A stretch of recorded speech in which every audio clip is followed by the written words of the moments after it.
संघर्ष परिस्थितीशी, संघर्ष जगण्याशी, परिस्थितीचं रडगाणं न गाता यशस्वी झालेल्यांची गाथा, जिद्दीनं गरुड झेप घेणाऱ्यांच्या हृदयस्पर्शी संघर्ष कथा. झी मीडियाच्या मिशनला गतवर्षी दिला उदंड प्रतिसाद, यंदाही द्या गुणवंतांना मदतीचा हात. संघर्षाला हवी साथ, मिशन झी 24 तास. या विद्यार्थ्यांच्या नावानं धनादेश पाठवा. संघर्षाला हवी साथ, झी 24 तास. मधु इंडस्ट्रियल इस्टेट, बी विंग, 4था मजला, पांडुरंग बुतकर मार्ग, वरळी, मुंबई 400013.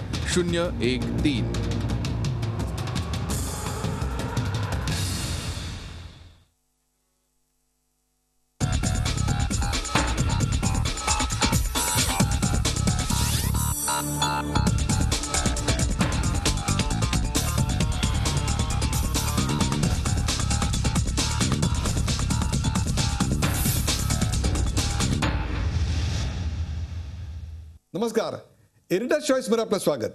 सध्या दिवस मन की बातचे आहेत. पंतप्रधान नरेंद्र मोदी आपल्या मन की बात सगळ्या देशाला ऐकवत आहेत. पंतप्रधान वादग्रस्त प्रश्नांबाबत मौन धारण करत असल्याचा आरोप करत विरोधक मात्र मौन की बात वरच वाद घालतायत. नरेंद्र मोदींच्या मन की बात बरोबरच लालकृष्ण आडवाणीही देशात पुन्हा आणीबाणी येऊ शकते असं सांगत अधूनमधून आपल्या मन की बात उघड करतायत. पण ते थेट न बोलता अनेक गोष्टींबद्दल मौन राखून असतात. त्यामुळे आडवाणींची मन की बात मौनातूनच समजून घ्यावी लागते. या सगळ्या गदारोळात सर्वसामान्यांच्या मन की बात काय याची दखल कोणीतरी घेतंय का? LPG सिलेंडरची सबसिडी सोडा असं आवाहन सर्वसामान्यांना करणारे प्रधान सेवक संसदेच्या कॅन्टीन मधली सबसिडी सोडा असं खासदारांना सांगणार आहेत का? सीमावर लढणाऱ्या सैनिकांचे 1 रँक पेन्शन रखडले असताना संसदेत गदारोळ करणाऱ्यांच्या वेतन, भत्ते आणि पेन्शन मध्ये वाढ केली जाणार आहे का?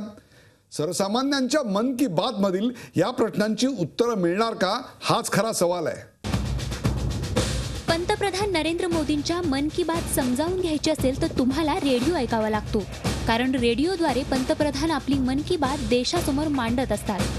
सध्या पंतप्रधान मोदींच्या मते काय महत्त्वाचं आहे याचं दर्शन मन की बात मधून होतं. पंतप्रधान योगविद्येच्या प्रचारासाठी स्वतः वेळ काढताहेत. त्यामुळे मन की बात मध्ये योगविद्येचा उल्लेख असणं साहजिकच आहे. पर्यावरण आणि जलसंधारण हेही मोदींचे आवडते विषय आणि त्यावरही मोदी भाष्य करतात. तर सेल्फी विथ डॉटरमुळे तर महिला आणि बालकल्याण याबद्दल मोदींना किती जिव्हाळा आहे हेही स्पष्ट होतं. बेटी बचाओ बेटी पढाओ अभियान त्यांना पुढे न्यायचं आहे. पंतप्रधान नरेंद्र मोदींच्या मन की बातची चर्चा सुरू असतानाच दिग्विजय सिंह आणि त्यांच्या काँग्रेस पक्षाला मात्र मोदींच्या मन की बातची चिंता सतावतीये. पंतप्रधान सगळ्या विषयांवर बोलतात, मग ते ललित मोदी, सुषमा स्वराज आणि वसुंधरा राजे यांच्या संबंधांवर होणाऱ्या आरोपांवर का बोलत नाहीत? महाराष्ट्रात चिक्की गेटमुळे पंकजा मुंडे अडचणीत आल्या, त्यावर मोदी मन की बात का करत नाहीत? काँग्रेसचे नेते पी चिदंबरम, गुलाम नबी आझाद ते दिग्विजय सिंह सगळेच मोदींच्या या मन की बातवर तोफ डागत आहेत. भाजपचे विकास पुरुष नरेंद्र मोदींच्या मन की बातची आणि मन की बातची ही अशी चर्चा होत असताना भाजपचे लोह पुरुष लालकृष्ण आडवाणीही आपली मन की बात अप्रत्यक्षपणे सांगतच होते. भारतात पुन्हा आणीबाणीची स्थिती येऊ शकते अशी मन की बात सांगतानाच ती स्थिती कोणामुळे येऊ शकते हे उघड करणं आडवाणींनी टाळलं. तरी आडवाणींचा इशारा कोणाकडे होता ही मन की बात उघड झालीच. खरं तर आडवाणी गप्प राहणंच पसंत करत आहेत, पण त्यांच्या मन की बात काय आहे हे त्यांच्या चेहऱ्यावर स्पष्ट दिसतं. अटल बिहारी वाजपेयी नंतर आपणच पंतप्रधान पदाचे दावेदार आहोत असा लालकृष्ण आडवाणींचा ठाम विश्वास होता. पण अनेकदा नेतृत्व करण्याची संधी मिळूनही भाजपला सत्तेच्या तख्त्यापर्यंत जोरकसपणे पोहोचवणं लालकृष्ण आडवाणींना शक्य झालं नाही. ते शक्य करून दाखवलं ते नरेंद्र मोदींनी. नरेंद्र मोदींची भाजपच्या संसदीय पक्षाच्या नेतेपदी निवड होत असताना आडवाणींच्या चेहऱ्यावरचे बदलते भाव त्यांच्या मनस्थितीचं दर्शन घडवत होते. लालकृष्ण आडवाणी आणि नरेंद्र मोदी दोघेही संघ परिवारातले. लालकृष्ण आडवाणींच्या ऐतिहासिक रथयात्रेच्या वेळी नरेंद्र मोदी हनुमानाच्या रूपात होते. लालकृष्ण आडवाणींची रथयात्रा यशस्वी करण्यासाठी त्यांनी अथक प्रयत्न केले. गुजरातचा राजकीय मंच नाट्यमय घडामोडींनी भरून गेला आणि गुजरातच्या मुख्यमंत्रीपदी नरेंद्र मोदींना पाठवण्याचा निर्णय पक्षाने घेतला. नरेंद्र मोदींना गुजरातचे मुख्यमंत्री करण्यामध्ये लालकृष्ण अडवाणींनी मोलाची कामगिरी बजावली. तेच नरेंद्र मोदी देशाचे पंतप्रधान झाले आणि लालकृष्ण अडवाणी यांना मात्र माजी उपपंतप्रधान या पदावरच समाधान मानावं लागलं. त्यामुळे लालकृष्ण अडवाणींची मन की बात ओठांवर येत नसली तरी त्यांच्या चेहऱ्यावरती वेळोवेळी स्पष्ट दिसते. नरेंद्र मोदींची मन की बात असो की लालकृष्ण अडवाणींची मौन की बात असो, या सगळ्या गदारोळात सर्वसामान्य माणसाच्या मन की बात कोणी ऐकली आहे? सर्वसामान्य माणसाची मन की बात ऐकली तर त्याच्या मनात पडलेले अनेक प्रश्न ऐकू येतील. LPG सिलेंडरची सबसिडी सोडा आणि गरिबांचं भलं करा असं आवाहन प्रधान सेवक नरेंद्र मोदी सर्वसामान्य मध्यमवर्गीयांना करत आहेत. तर दुसरीकडे संसदेतले खासदार मात्र आपले वेतन, भत्ते आणि पेन्शन यांच्यात वाढ कशी होईल यात मग्न आहेत. मध्यम वर्गाला LPG सबसिडी सोडून द्या असं सांगणारे पंतप्रधान तुम्हीही संसदेच्या कॅन्टीनमधली सबसिडी सोडा असं आवाहन खासदारांना करणार का? आपली संरक्षण दलं जीव धोक्यात घालून आपल्या सीमांचं रक्षण करत असतात. रात्रंदिन आम्हा युद्धाचा प्रसंग असं आयुष्य जगणाऱ्या आपल्या जवानांना निवृत्तीनंतर मात्र 1 रँक 1 पेन्शनसाठी प्रतीक्षेत बसावं लागतं. तर दुसरीकडे गदारोळ होत असूनही खासदारांच्या वेतनात 100% वाढ करावी अशी शिफारस संसदीय समिती करते. सर्वसामान्य माणसाची मन की बात ऐकली तर असे अनेक विरोधाभास समोर येतात. मैं हूं आम आदमी म्हणत मुख्यमंत्री पदावर बसलेल्या अरविंद केजरीवाल यांच्या घराचं बिल लाखांवर कसं जातं याचाही अचंबा सर्वसामान्य माणसाला वाटतो. पण इथे खऱ्या आम आदमीची मन की बात ऐकायला वेळ आहेच कोणाला? खरं तर सर्वसामान्य माणसाला मन की बात ऐकवायची संधी 5 वर्षामधून एकदाच असते. मतदान यंत्रातून तो आपली मन की बात व्यक्त करतो. त्यामुळे वेळीच सर्वसामान्यांची मन की बात ऐकली नाही तर मतदान यंत्रातून ती योग्य वेळी ऐकायला मिळेलच एवढं मात्र नक्की. प्रधानसेवक Narendra Modi make in India पाठोपाठ डिजिटल इंडियाचं स्वप्न पाहत आहेत. 4.5 लाख कोटींची गुंतवणूक, 18 लाख लोकांना रोजगार आणि भ्रष्टाचार मुक्त जलदगती डिजिटल कारभार, सगळं काही भव्य दिव्य महत्वाकांक्षी. एकीकडे असे अच्छे दिन येत असतानाच सामाजिक, आर्थिक आणि जातीय जनगणनेचा पहिला अहवाल आमच्या समोर आलाय. त्यात ग्रामीण भारताचं चित्र विदारकपणे स्पष्ट होतंय. ग्रामीण भागातील 23.52% कुटुंबांमध्ये 25 पुढचे लोक निरक्षर आहेत असं हा अहवाल सांगतोय. अशांच्या जीवनात काही बदल घडला तरच डिजिटल इंडिया सारख्या गोष्टींना काही अर्थ राहणार आहे. नरेंद्र मोदींना आता वेध लागलेत ते डिजिटल इंडियाचे. आधुनिक भारताचा जलद गतीनं विकास व्हावा म्हणून गावागावात प्रत्येक व्यक्तीपर्यंत इंटरनेट पोहोचवण्यासाठी मोदी प्रयत्न करणार आहेत. औद्योगिक क्रांतीच्या काळात गुलामगिरीत असलेला भारत डिजिटल क्रांती होताना स्वतंत्र आहे, त्याचा लाभ घ्या असं आवाहन नरेंद्र मोदी करतायत. सरकार आणि उद्योग विश्वानं एकत्र येत नव्या भारताची निर्मिती करण्याचं स्वप्न पंतप्रधान नरेंद्र मोदी पाहतायत. कसा आहे नरेंद्र मोदींच्या स्वप्नातला डिजिटल इंडिया?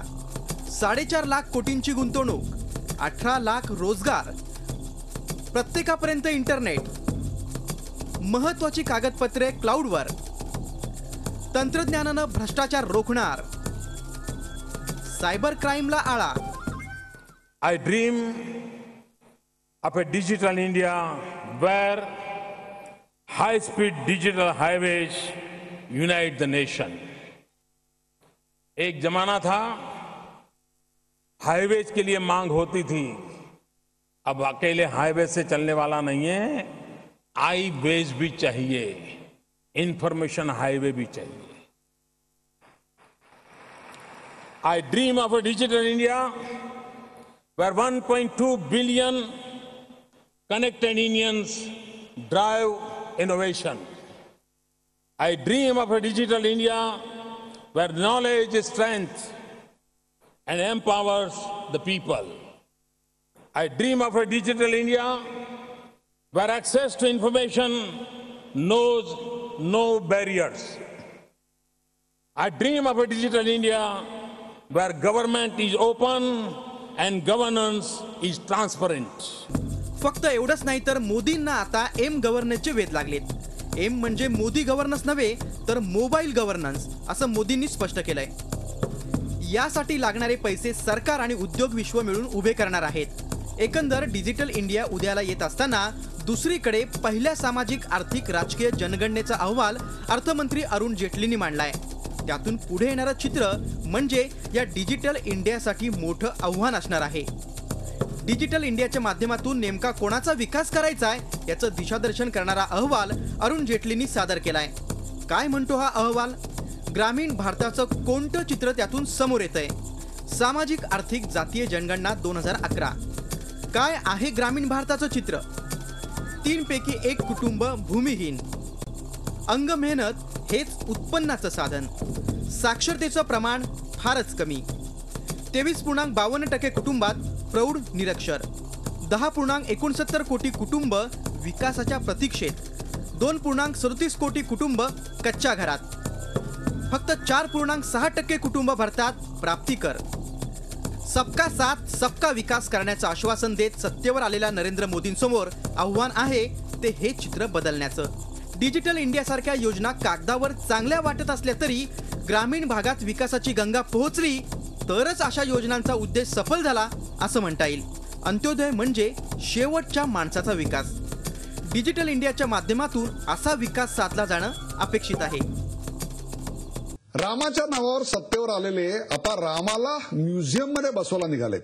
मंदिर वही बनाएंगे असं म्हणत दिलचं तख्त काबीज केल्यानंतरही अयोध्येतल्या वादग्रस्त भूमीवर अद्यापही रामलल्लाचं मंदिर काही उभं राहिलेलं नाही. आता प्रभू रामाच्या नावानं एक म्युझियम मात्र सरकार अयोध्येत नक्की उभं करणार आहे. वादग्रस्त भूमीपासून 70 किलोमीटरवर उभं राहणारं हे म्युझियम रामाचं आणि रामायणाचं तो पटवून देणार आहे. सत्यवती रामाचं मंदिर उभं करण्याची प्रतिज्ञा अद्याप सत्यात काही उतरली. आता रामाचं म्युझियम तरी साकारणार आहेत का हे तो प्रभू रामचंद्रच जाणे. 6 डिसेंबर 1992 श्रीराम जन्मभूमी बाबरी मशीद वादातला एक महत्वाचा दिवस. याच दिवशी बाबरी मशीद किंवा संघ परिवाराच्या मते वादग्रस्त ढाचा पाडला गेला. संघ परिवारातील भारतीय जनता पक्ष, विश्व हिंदू परिषद, बजरंग दल त्यात आघाडीवर होते. अर्थात बाबरी मशीद पाडल्याची जबाबदारी घेताना मात्र संघ परिवारानं सावध भूमिका घेतली होती.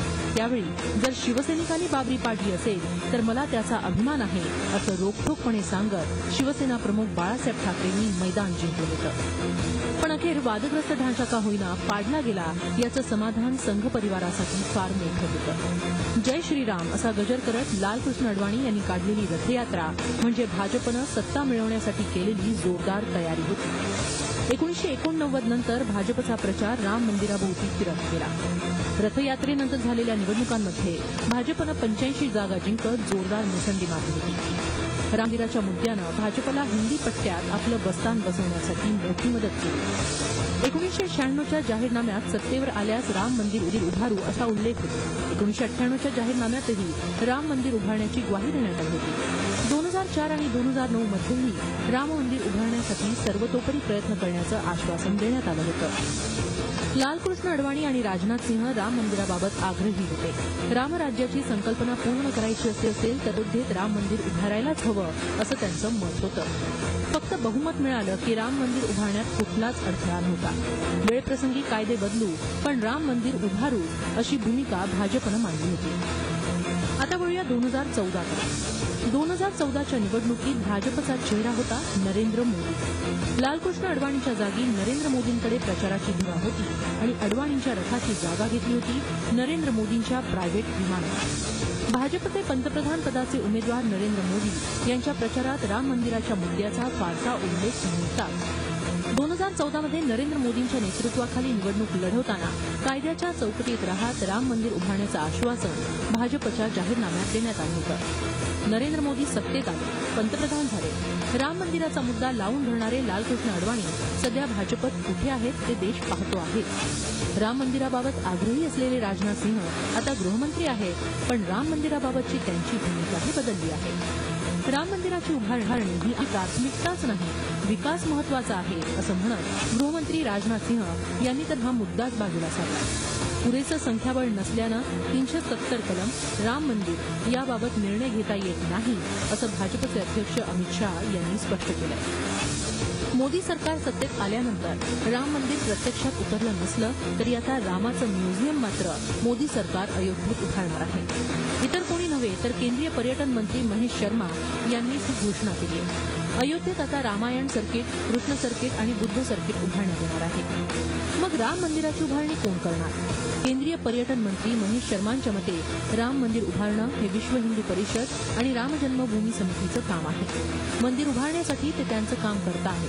सरकार म्युझियम उभारण्याचं काम करतेय असं म्हणत पर्यटन मंत्र्यांनी जणू सरकार मंदिर का उभारत नाही या प्रश्नाचाही निकालच लावलाय.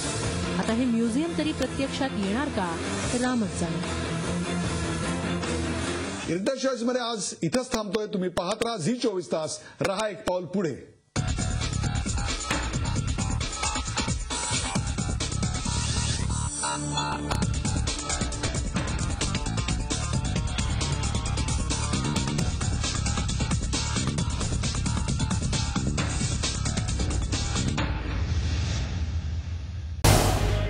झी 24 तास. रहा एक पाऊल पुढे.